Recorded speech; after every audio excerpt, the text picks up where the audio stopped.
I, Paul Robitschek, a resident and inhabitant of Lane County, Oregon, hereby make, publish, and declare this instrument to be my last will. I am a widower and have no children.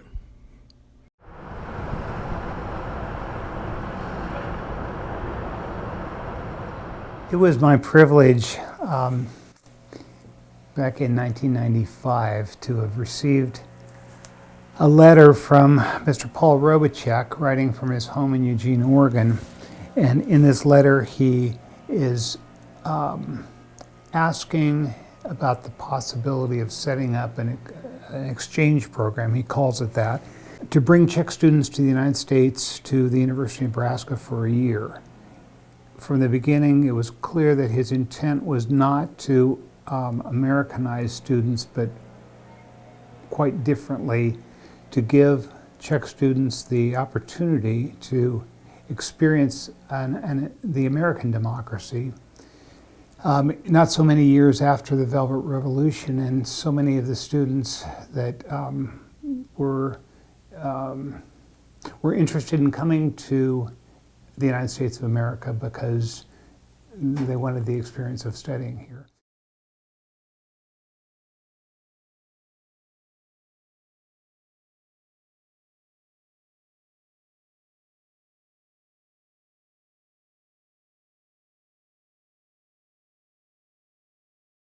There were opportunities for Nebraska students to go to the Czech Republic, so he made contact with us through this letter.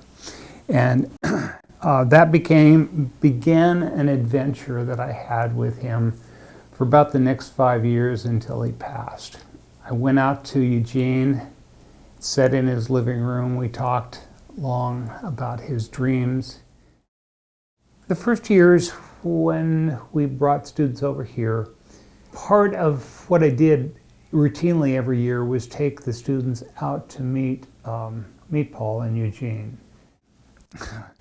It was always a great experience because they all came away richer for the experience. Paul, because these students were his dream, and they were fresh from the Czech Republic, and they were filled with all kinds of thoughts and ideas about where the Czech Republic, what was going on in the Czech Republic at the time, and Paul would have the opportunity to engage them in conversation about their own political philosophies as well.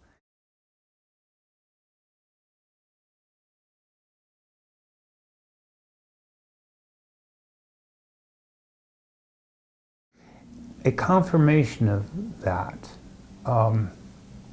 at the 20th year anniversary of this program, we did a dinner for the alumni of the program in Prague. And I don't remember, there were maybe 70 or some students at the time. There were 60 of them that came back from all over the world. Some from the Czech Republic, some from many other places around the world where they had scattered to. And at this dinner, most of them didn't know each other because they were only here for that 1 year. And yet, it was the shared experience that every one of them had, manifest in different ways, but the shared experience of having been here in Nebraska, having had the opportunity, and wanting to come together because it was the spirit of Paul Robitschek that bound them together. It was a really remarkable evening, by the way. It, in my opinion, has been the best example at this University of Nebraska, in my knowledge, the best example of private philanthropy bringing international students here, becoming very proactively involved in the educational experience they have here, and that's now demonstrated by, I think we're somewhere close to 80 students that have been over here over the years.